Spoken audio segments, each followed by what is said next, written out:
গালি দেওয়া যাবে না, সে মুমিন, সুযোগ পেলে করবে।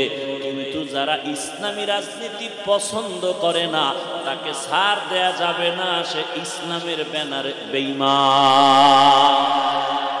রুকু যাও সুন্নতে আহমদ কো যা পা মুহাম্মদ কে বুয়দ নিসবত তোরা মান আহাব্বা সুন্নতি কৌলে রসুল মজদায়ে কানা মাই হামকুন কবুল। ইবাদত কি? আল্লাহর হুকুম জীবনে বাস্তবায়ন করার নাম ইবাদত। ইবাদত কেন করব? এক নাম্বার টার্গেট রবের সাথে হবে মোলাকাত, দ্বিতীয় পুরস্কার হিসাবে পাবো আমরা জান্নাত। ইবাদত কোন সিস্টেমে করব? একমাত্র মদিনাওয়ালা রাসূলের আদর্শ অনুযায়ী। নবীর আদর্শে ব্যবসা করেন ইবাদত, নবীর আদর্শ মেনে চাকরি করেন ইবাদত, নবীর আদর্শ মেনে ঘুমান ইবাদত, নবীর আদর্শ মেনে আপনি হাসি দিবেন ইবাদত। আর নবীর আদর্শ বাদ দিয়া নামাজ পড়বেন, কাজে লাগবে না। নবীর আদর্শ বাদ দিয়া রোজা রাখবেন, কাজে আসবে না। সব কিছু হতে হবে নবীর আদর্শ অনুযায়ী। আর নবীর আদর্শ নাই এমন কোনো কাজ নাই। আঙ্গুলের নখগুলো কেমনে কাটবেন সেখানেও নবীর আদর্শ, চুলগুলো কেমনে রাখবেন কাটবেন সেখানেও নবীর আদর্শ। বুঝাইতে পারছি তো? তাহলে নবীর আদর্শ পারফেক্ট এবং পিওর পবিত্র, বাকি সব আদর্শ নাপাক। আল্লাহ বুঝার তৌফিক দান করেন। আলহামদুলিল্লাহিল্লাযী জাআলাশ শামসা ওয়াল কমারা বিহুসবান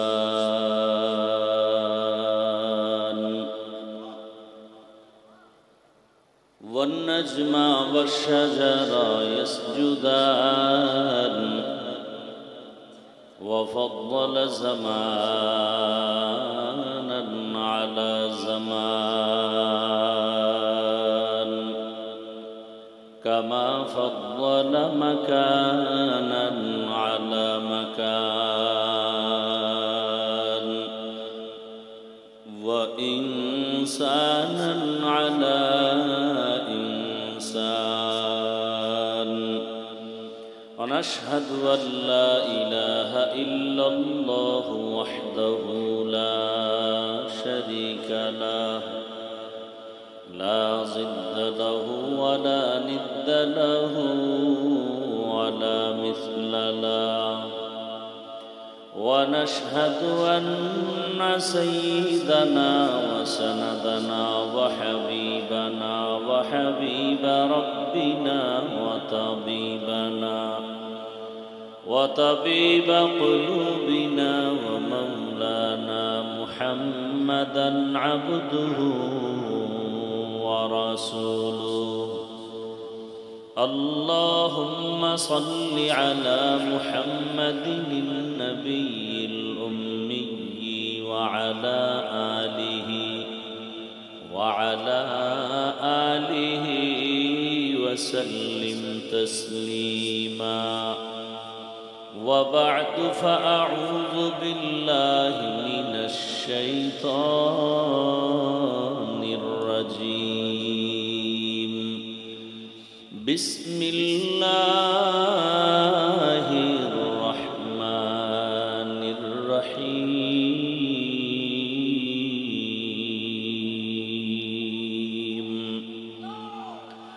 وما خلقت الجن والإنس إلا ليعبدون وقال رسول الله صلى الله عليه وآله وسلم لا طاعة لمخلوق في معصية الخالق صدق الله مولانا العظيم وصدق رسوله النبي الأمي الكريم ونحن على ذلك من الشاهدين والشاكرين والذاكرين والحمد لله رب العالمين سبحانك لا علم لنا إلا ما علمتنا إنك أنت العليم الحكيم رب اشرح لي صدري ويسر لي أمري واحلل عقدة من لساني يفقه قولي मोमिन जो फिदा नक्श कफे पाए नबी हो मोमिन जो फिदा नक्श कफे पाए नबी हो ज़ीर कदम आज भी आलम का खजीना हो ज़ीर कदम आज भी आलम का खजीना गर सुन्नत नबवी की करे पैरवी उम्मत गर सुन्नत नबवी की करे पैरवी उम्मत तूफान से निकल जाएगा फिर इसका सफीना तूफान से निकल जाएगा फिर इसका सफीना आशिक हो मेरा दर शहंशाह दो आलम आशिक हो मेरा दर शहंशाह दो आलम मिश्को से ज़्यादा मुबारक जिसका पसीना मिश्को से ज़्यादा मुबारक जिसका पसीना कर दिल में तरफ़ो मेरे आका का ज़ियारत कर दिल में तरफ़ो मेरे आका का ज़ियारत एक आन में आए नबी दिखला दे मदीना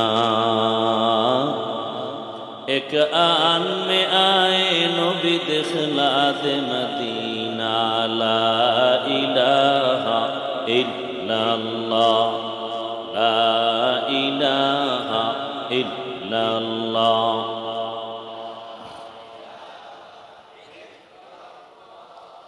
ला इलाहा इल्लल्लाह ला इलाहा इल्लल्लाह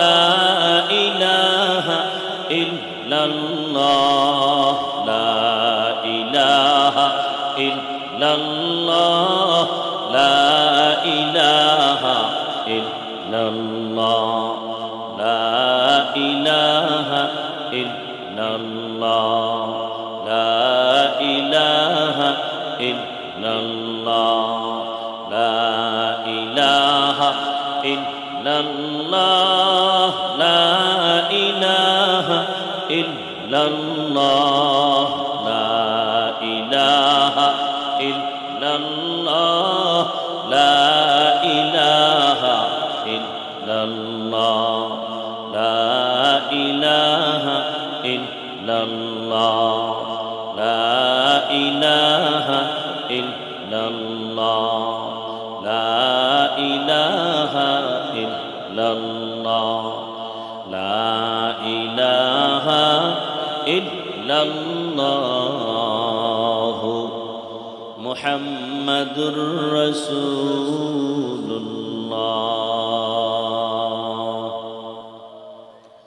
আন্তর্জাতিক সিরাত কনফারেন্স কর্তৃক আয়োজিত আজকের এই ঐতিহ্যবাহী সাহারওয়ার্দী উদ্যানে আয়োজিত মহা এ সম্মেলনে উপস্থিত মুহতারাম সম্মানিত সভাপতি প্রধান অতিথি বিশেষ অতিথি বৃন্দ হযরত উলামায়ে কেরাম বিভিন্ন জায়গা থেকে আগত আল্লাহ পাকের আশিকিন জাকিরিন শাকিরিন মুহিব্বিন মুরব্বিয়ান এজাম কলিজার টুকরা সমবয়সী যুবক বন্ধুগণ স্নেহের ছোট ভাই পর্দার আড়ালে মা বোনেরা আল্লাহ পাকের দরবারে শুকর যে আল্লাহ পাক আমাদেরকে সুস্থ রেখেছেন আলহামদুলিল্লাহ জীবনের এক অমূল্য সম্পদের নাম সুস্থতা টাকা পয়সা বাড়ি গাড়ি সব আছে, কিন্তু আপনি অসুস্থ, জীবনের কোনো দাম। টাকা পয়সা বাড়ি গাড়ি তেমন নাই, কিন্তু আপনি সুস্থ, আপনার মতো সুখী কেউ নাই। আল্লাহ পাক আমাদের সুস্থতাকে দায়েমান কবুল করেন। হাজারো লাখো মানুষের ভেতর থেকে দয়াময় আল্লাহ আমাদেরকে বাছাই করে এখানে হাজির করেছেন। আর একবার শুকর আদায় করি আলহামদুলিল্লাহ। নবীজি বলেন, আলহামদু আলা নিয়ামতে আমানুল্লি জাওয়ালিহা। নিয়ামত পেয়ে যারা শুকর আদায় করবে, আল্লাহ পাকে শুকরের বরকতে নিয়ামতকে তাদের জন্য স্থায়ী করে দিবেন। দরুদ ও সালাম সৈয়দুল মুরসালিন রহমতুল্লিল আলমিন শফিউল মুজনিবিন খাতামুন নবিয়্যিন সৈয়দুস সাকালাইন ইমামুল মুরসালিন শফিউ আযম রসুল আকরাম রহমতে আলম নবিয়ুল আরব আল আজম حبیب کبریا اشرف الانبیاء سید الانبیاء شفیع محشر ساقی کوثر آقا نامدار مدینہ کا تاجدار آفتاب نبوت فخر موجودات سید المخلوقات حضرت محمد الرسول اللہ صلی اللہ علیہ وآلہ وسلم উপর সর্বোপরি শুকর যাদের অক্লান্ত পরিশ্রমের মাধ্যমে আজ সুন্দর আয়োজন, সময় পরামর্শ অর্থ দিয়ে দোয়া করে উপস্থিত হয়ে মাইক লাইট প্যান্ডেলের ব্যবস্থাপনার মাধ্যমে সার্বিক সহযোগিতা যারা করেছেন, প্রত্যেককেই আল্লাহ পাক খেদমতের বরকতে দুনিয়াতে শান্তি, পরকালে চিরমুক্তির ব্যবস্থা করে দিন। দেশের শীর্ষস্থানীয় হযরত উলামায়ে কেরাম জুমার পর থেকে আলোচনা করেছেন। বিশেষ করে হাজারো লাখো মুসলমানের আধ্যাত্মিক রাহবার কলবের চিকিৎসামূলক আলোচনা একটু আগে করেছেন নায়েবে আমিরুল মুজাহিদিন শায়েখে চরমনাই। এর আগে বয়ান করেছেন হযরতুল আল্লামা মামুনুল হক দামাত বারাকাতুহুম, এবং আজকের এই প্রোগ্রামের মধ্যমণি হযরত পীর সাহেব হুজুর চরমনাই শেষ দোয়া পরিচালনা করবেন। আল্লাহ পাক শেষ পর্যন্ত আমাদেরকে থাকার তৌফিক দান করেন। আল্লাহ সবাইকে হেদায়েতের দৌলত দান করেন। আমি আপনাদের দোয়া নেওয়ার জন্য আসছি এবং খুব সংক্ষেপ দু চারটি কথা বলার নিয়তে কোরআনে হাকিমের এক আয়াত, রাসূলের একটি হাদিস পড়েছি। ওলামায়ে কেরাম যে আলোচনা করেছেন, করবেন, সমস্ত কথাগুলো সহি তরিকায় আল্লাহ আমাদের আমল করার তৌফিক দান করেন। ওলামায়ে কেরামের ইজ্জতকে আল্লাহ বেশি বেশি বাড়ায় দেন। যারা বিভিন্নভাবে ওলামায়ে কেরামের ইজ্জতকে নষ্ট করার জন্য চক্রান্ত করে, লেখার মাধ্যমে, বলার মাধ্যমে, আল্লাহ তাদের হেদায়াত দান করেন। আল্লাহ পাকের ইলম ও কুদরতে তাদের হেদায়াত না থাকলে কুদরতের দ্বারা আল্লাহ তাদেরকে দমন করে দেন। এই কথাগুলো এজন্য বললাম যে কিয়ামত পর্যন্ত এই জাতি আর কোনোদিন নবী পাবে? সাহাবায়ে কেরাম কোনোদিন নবী আসবেন না, সাহাবায়ে কেরাম দাওয়াতের জন্য আসবেন না, আইম্মায়ে কেরাম আসবেন না, বড় বড় আউলিয়ায়ে কেরামও আর আসবেন না। কিয়ামত পর্যন্ত এই জাতি দুনিয়াতে যদি সম্মান আর শান্তি চায় এবং পরকালে জান্নাত চায়, এই সব দুনিয়া আখেরাতের শান্তি এবং কল্যাণের পথ দেখাবেন একমাত্র, শুধুমাত্র, কেবলমাত্র উলামায়ে কেরাম। এজন্য চক্রান্ত চলছে আলেমদের থেকে উম্মতকে আলাদা কেমনে করা যায়, আলেমদের প্রতি ঘৃণা জমানো যায়। কারণ আলেমের প্রতি মানুষের যখন ঘৃণা চলে আসবে, তখন আলেমের পেছনে আর নামাজ পড়বে না, বয়ান শুনবে না, ইসলামের বাতি আস্তে আস্তে পাওয়ার কমে যাবে। এই ষড়যন্ত্র থেকে আমাদের যথেষ্ট পরিমাণ সতর্কতা অবলম্বন করতে হবে যে কিয়ামত পর্যন্ত এই জাতির একমাত্র নির্ভেজাল, নিরেট, নিঃস্বার্থ বন্ধু উলামায়ে কেরাম। বাকিরা সব চান্দাবাজ আর ধান্দাবাজ। একমাত্র জাতির চূড়ান্ত নিরেট, নির্ভেজাল, নিঃস্বার্থ বন্ধু কারা? উলামায়ে কেরাম। বাকিরা আমাদেরকে অনেক কিছু দিতে চায়, কিন্তু পেছনে স্বার্থ। ওলামায়ে কেরাম আমাদের জন্য কিছু দিতে না পারলেও জীবন দিতে চান, রক্ত দিতে চান, পেছনে কোনো স্বার্থ নেই। আছে কোনো স্বার্থ? এ বিষয়ে অনেক কথা। মহামারী করোনা আমাদেরকে চোখে আঙ্গুল দিয়ে দেখিয়ে দিয়েছে। বাবা করোনায় আক্রান্ত, আপন সন্তান কাছে যায় না, মরার ভয়। সেই সময় শত শত করোনার লাশ আমার দেশের টুপিওয়ালা ওলামায়ে কেরাম আর আমাদের দেশের পুলিশ ভাইরা এই লাশগুলো নিজের তত্ত্বাবধানে ওলামায়ে কেরাম কাঁধে নিলেন, গোসল করালেন, কাফন পরালেন, জানাজা পড়ালেন, কবরে রাখলেন। একজন হুজুরেও করোনায় মরে নেই। নিঃস্বার্থ খেদমত। আল্লাহ সবাইকে বুঝার তৌফিক দান করে। আর নগদ একটা প্রমাণ, আপনারা সবাই জানেন, শিক্ষিত মানুষ, আমার দেশে সরকারি বেসরকারি চাকুরি যারা করেন, বলেন তো তাদের প্রতিদিনের ডিউটি কত ঘন্টা? বলেন। নিম্নে বেতন কত? 20,000। আর টেবিলের নিচে তো আরো অনেক মুক্তার দানা পাওয়া যায়। সারা দেশের মসজিদগুলোতে যে ওলামায়ে কেরাম ইমামতির দায়িত্ব পালন করেন, বলেন তো তাদের ডিউটি কত ঘন্টা? বলেন। বেতন কত? হ্যাঁ, বিবেক দিছে আল্লাহ মানুষকে, চিন্তা করেন এর থেকে জুলুম আর কি হতে পারে জমিন। এরপরও কি কোনো হুজুর বলছে যে বেতন বাড়াও, না হয় জুমার নামাজের সূরা উল্টা পড়া হবে? কারোর সাথে খারাপ আচরণ করেছেন? বরং কলিজা দিয়া দোয়া করে, কলিজা দিয়া দোয়া করে। ব্যবসায়ীদের আল্লাহ তুমি বরকত দাও, কবরওয়ালাদের মাফ করো, অসুস্থ রোগীদের সুস্থ বানাও। এরপরেও যারা আঙ্গুল ঘুরায় ঘুরায় বলে হুজুরেরা খারাপ, আমি বলি তার 14 গোষ্ঠীর রক্ত খারাপ। আল্লাহ হেদায়াত দান করুন, আল্লাহ হেদায়াত দান করুন। ভাইরা আমার, এশার নামাজ সমাগত। আমি একটু করে আয়াত ও হাদিস পড়েছি, তরজমাটা বলে নিই। আল্লাহ বলেন, ওয়ামা খালাকতুল জিন্না ওয়াল ইনসা ইল্লা লিয়াবুদুন। আমি জিন ও ইনসানকে সৃষ্টি করি নাই, হ্যাঁ করেছি একমাত্র ইবাদতের জন্য। নবীজি বলেন, লা তাআতা লি মাখলুকিন ফি মাসিয়াতিল খালিক। আল্লাহকে অসন্তুষ্ট করে পৃথিবীর ভিন্ন কারো হুকুম মানা হারাম। আল্লাহকে অসন্তুষ্ট করে পৃথিবীর কারো হুকুম মানা যাবে? এটা হলো তরজমা। ব্যাখ্যা কি হবে? বলে আল্লাহকে বেজার করে পীরের কথা মানা হারাম, আল্লাহকে বেজার করে অসন্তুষ্ট করে নেতার কথা মানা হারাম। এখন একজনে যদি বলে হুজুর নেতার কথা মানা হারাম, কোন আয়াতে আছে? এরকম তার সেরা বহু সমাজে আছে না নাই?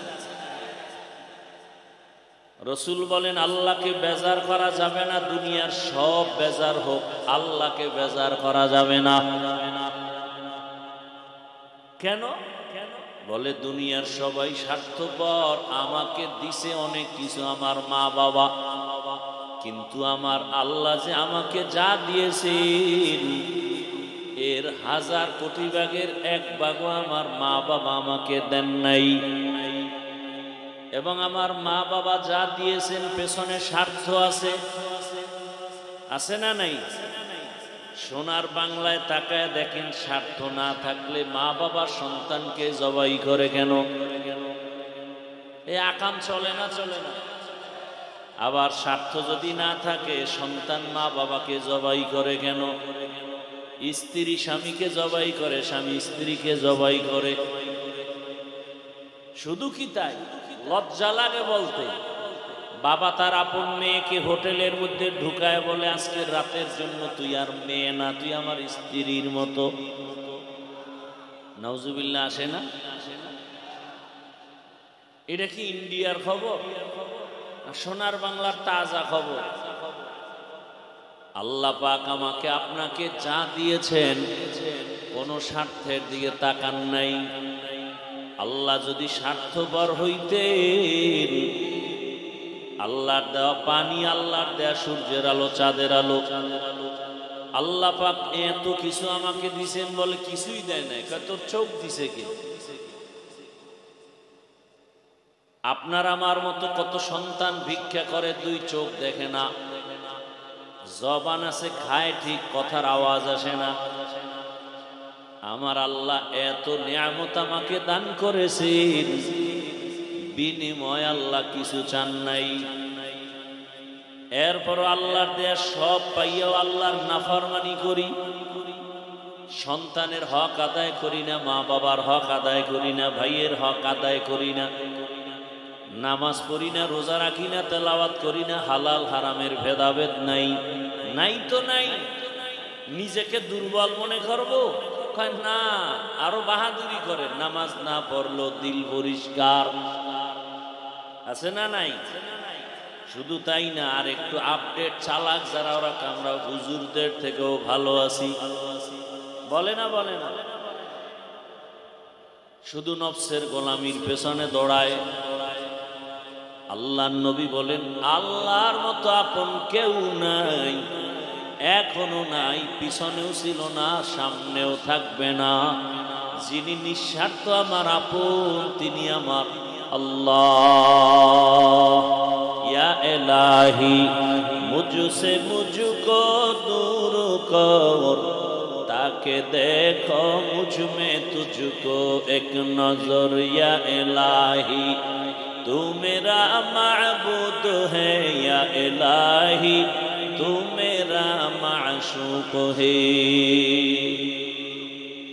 সিরাত সম্মেলন মানি রসুলের আদর্শের বয়ান, রসুলের আদর্শ মানি কোরআনুল কারীম। টোটাল কোরআন,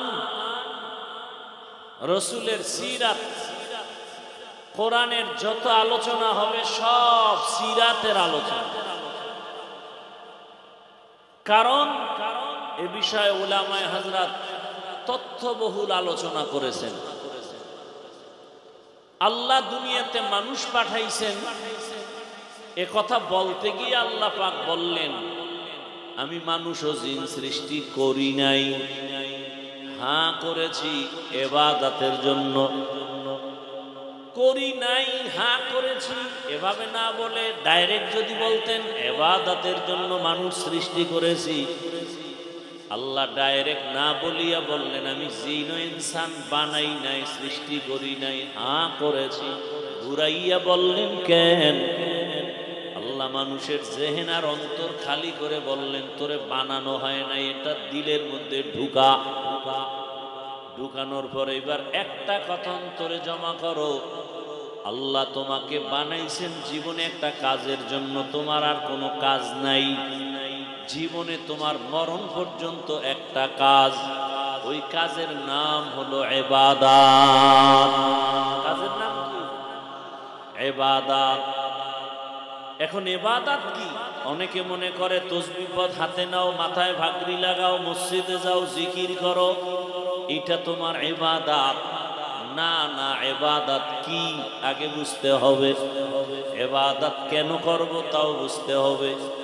ইবাদত কিভাবে করব তাও বুঝতে হবে। ইবাদত কি, ইবাদত কেন, ইবাদত কিভাবে, এই তিনটা কথা বুঝার চেষ্টা করি খুব সংক্ষেপ টাইম। ইবাদত মানুষের জীবনের প্রতিটি পরতে পরতে ক্ষেত্রে আল্লাহর হুকুম কায়েম করা, বাস্তবায়ন করার নাম ইবাদত। মানুষের জীবনের শুরু শেষ প্রত্যেকটা সেক্টরে আল্লাহর হুকুম মানা, হুকুম মেনে চলার নাম।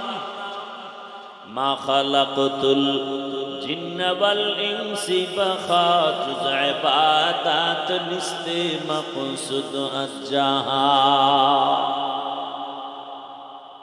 আল্লাহর হুকুম নাই এমন কোন কাজ আছে?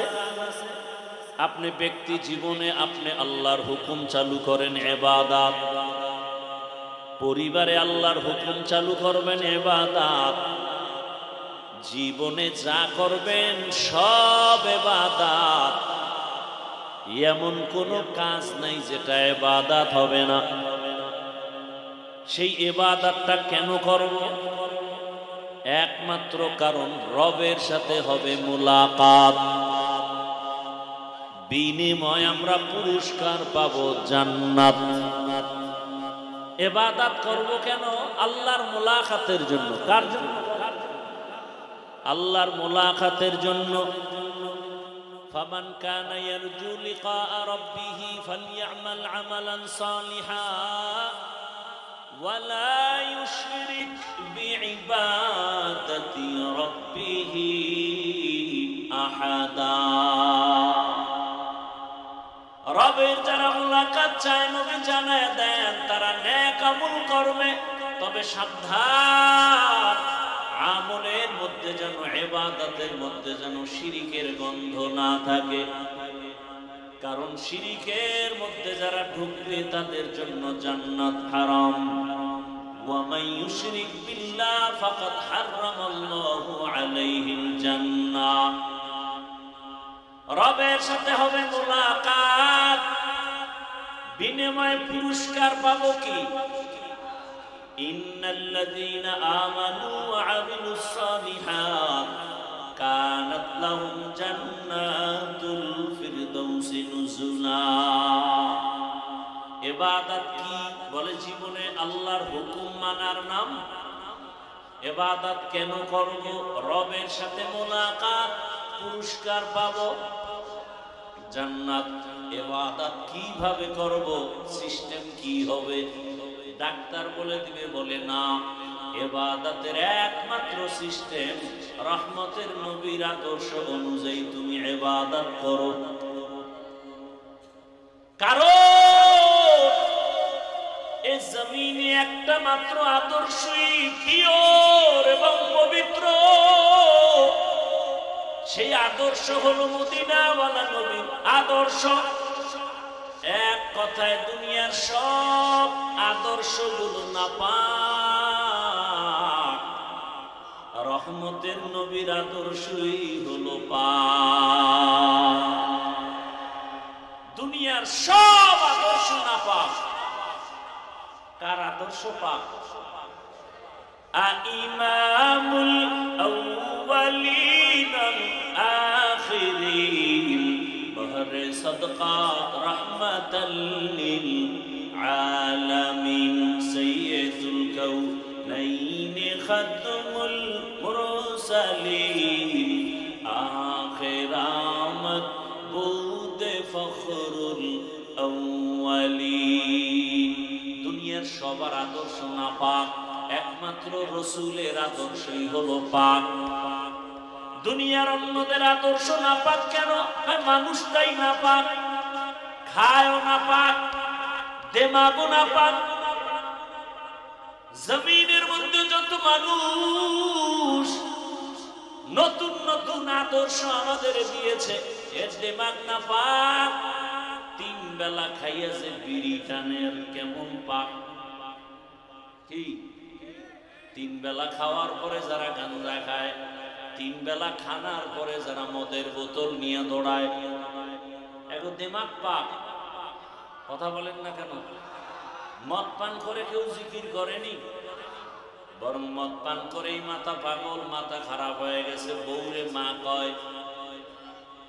দেমাগ পাক না। এরপরে কত আকাম করে, চোখের গুনাহ, হাতের গুনাহ, জবানের গুনাহ, অন্তরের গুনাহ, চুরি, ডাকাতি, জুলুম, অত্যাচার, সুদ, ঘুষ, সব মিলে দেখা যায় পুরো মানুষটাই নাপাক। এর থেকে যদি কোনো থিওরি জমিনে আসে সেটাও নাপাক।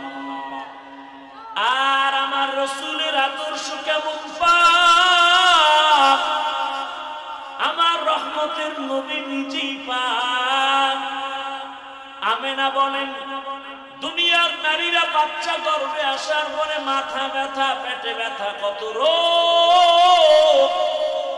আর আব্দুল্লাহর সন্তান মুহাম্মদ আমার গর্ভে আসছে, আমার কোনো রোগ নাই। দুনিয়াতে বাচ্চা আসার আগে মা পাগলের মতো কান্নাকাটি করে চিৎকার, আমি আমেনার কিছু হয়নি। জমিনে বাচ্চাগুলো আসিয়া কান্নার আওয়াজ। আর আমার সন্তান মুহাম্মদ দুনিয়াতে আসা মাত্র শুকর আদায় করেছেন আমার রবের শুকর।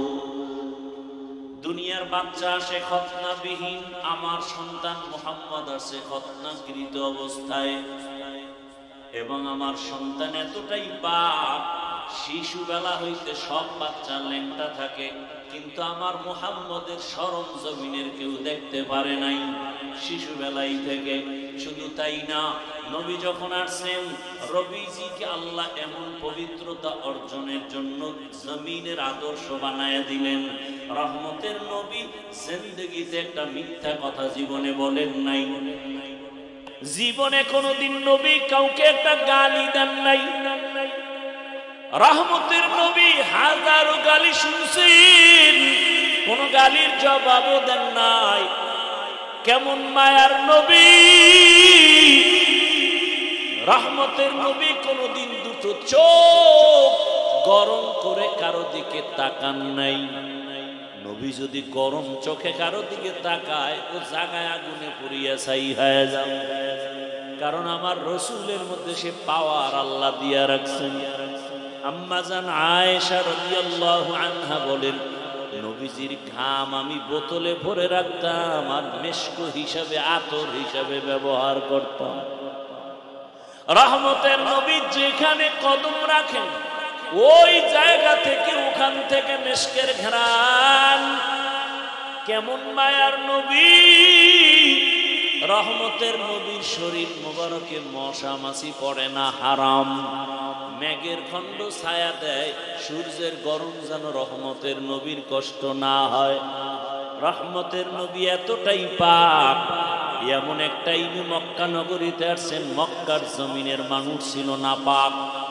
নিজে বাবা হইয়া কন্যা সন্তানের গলা টিপে মেরে ফেলে, কতটা নিকৃষ্ট। মক্কার মানুষ নারী আর পুরুষ একসাথে হইয়া উলঙ্গ বাইতুল্লাহ তাওয়াফ করে। রহমতের নবীর আদর্শ নিয়া এই মানুষগুলো যখন দাঁড়ায় গেল, এতটাই পিওর আর পাক হয়ে গেল, আল্লাহ পাক লিস্টি পাঠায় দিয়া কয়, যা জিবরাইল আমার রসুলের কাছে লিস্টি দাও, মক্কার এই 10টা মানুষের আমি আল্লাহ বিনা হিসাবে জান্নাতের ঘোষণা দিলাম। তাহলে নবীর আদর্শ পাক, বাকি দুনিয়ার সবার আদর্শ না পাক। সারা বাংলাদেশের যুবকদের বলি, আজও বলে যাই, যুবক বাবারা, ব্যানার টানাও, 2 ফিট 3 ফিট ব্যানার বানায় বানায় লাগাও। 200 টাকা খরচ হলেও ব্যানার লাগাও। সারা দেশের মধ্যে আর ব্যানারে স্লোগান লেখো, দুনিয়ার সবার আদর্শ না পাক, মদিনার রসুলের আদর্শই পাক। আর একটা ব্যানার বানাও, ওই ব্যানারে লেখো, আল্লাহর জাতের কসম, আমার এই জমিনে যতদিন পর্যন্ত রসুলের আদর্শ কায়েম হবে না, ততদিন পর্যন্ত চাপাবাজি চলবে, জমিনে শান্তি আসবে না। চাপাবাজি চলবে, দিয়ে দিব সব, এইভাবে চলবে, জমিনে শান্তি আসবে না। শান্তির ঠিকানার নাম ইসলাম। শান্তির ঠিকানার নাম কি? ইসলাম। ইসলাম ছাড়া সব অশান্তি। এইবার আল্লাহ তাআলা রহমতের নবী পাঠায় দিলেন, শান্তির দূত বানায়া। আল্লাহর কোরআনও দিয়া দিলেন। এই কোরআন আর রসুলের আদর্শ দুই জিনিস যারা মানবে, এদের জন্য দুনিয়ায় শান্তি, পরকালেও শান্তি, দুনিয়ায় সম্মান, পরকালেও সম্মান।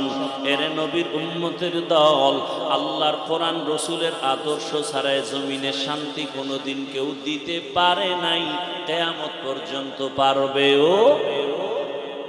আচ্ছা বলেন তো, আমরা যে কোরআন রসুলের আদর্শ মানি, ইসলাম মানি, এটা একটু একটু দুর্বল না? কি বলেন আপনারা? আল্লাহর কোরআন, রসুলের আদর্শ, ইসলাম এগুলো দুর্বল? মোটেও দুর্বলতা নাই। অনেকেই বলে মানুষের জীবনের সব বিষয়ের সমাধান ইসলামে, কোরআন হাদিসে আছে না নাই? বলেন। কোন বিধর্মী জিগাইল, ও ভাই তোমার ইসলাম কেমন? তা আপনি কি বলবেন? যে মানুষের সব বিষয়ের সমাধান আছে, তবে একদিক থেকে আমগো কোরআন আর ইসলাম একটু দুর্বল। বলে সেটা কি? বলে রাষ্ট্রের ব্যাপারে ইসলামে কিছু নাই, কোরআনে কিছু নেই। কি আপনারা একমত? এই কথা আছে? তাহলে কেন বলেন ইসলামে রাজনীতি নাই? কেন বলেন?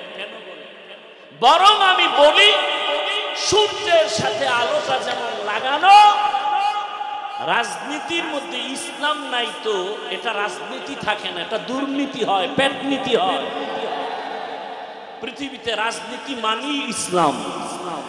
সুলাইমান পয়গম্বর গোটা দুনিয়া চালান নাই, বাদশাহ জুলকারনাইন গোটা দুনিয়া চালান নাই, ইউসুফ নবী মিশরের অর্থমন্ত্রী ছিলেন না, রহমতের নবী মদিনার রাষ্ট্র পরিচালনা করেন নাই। তাহলে আমি বলি ফুলের সাথে যেমন ঘেরানটা লাগানো, ঠিক রাজনীতি আর ইসলাম আর কোরআন একসাথে লাগানো। ফুলের থেকে ঘেরান আলাদা হলে যেমন ফুলের কোনো দাম নাই, রাজনীতির থেকে আল্লাহর দ্বীন, ইসলাম, নবীর আদর্শ আলাদা করলে ওটা রাজনীতি থাকে না, দুর্নীতি হয়ে যায়। হ্যাঁ, আপনি রাজনীতি করেন না সেটা আলাদা। এখানে বহু আল্লাহর বান্দা আছেন যারা নামাজ পড়েন না, নাই? নামাজ না পড়া এক জিনিস, নামাজের বিরোধিতা করা আর এক জিনিস। যে নামাজ পড়ে না তাকে গালি দেওয়া যাবে না, কারণ তার অন্তরে আগ্রহ আছে, সুযোগ পেলে পড়বে। আর যে ব্যক্তি নামাজ পছন্দ করে না তাকে ছাড় দেওয়া যাবে না, কেন? তার ঈমান বিদায়ের পথে। যে আল্লাহর পর্দার বিধান মতো পর্দা করে না সে মুমিন, তাকে গালি দেওয়া যাবে না। যে পর্দার বিধানের বিরোধিতা করবে তারে ছাড় দেওয়া যাবে না, কারণ সে বেঈমান। যে দাড়ি রাখে না তাকে গালি দেওয়া যাবে না, সে মুমিন। কিন্তু যে দাড়ি পছন্দ করে না তাকে ছাড় দেওয়া যাবে না, সে বেঈমান। ইসলামী রাজনীতি যে করে না তাকে গালি দেওয়া যাবে না, সে মুমিন। সুযোগ পেলে করবে, কিন্তু যারা ইসলামী রাজনীতি পছন্দ করে না তাকে ছাড় দেয়া যাবে না, সে ইসলামের ব্যানারে বেঈমান।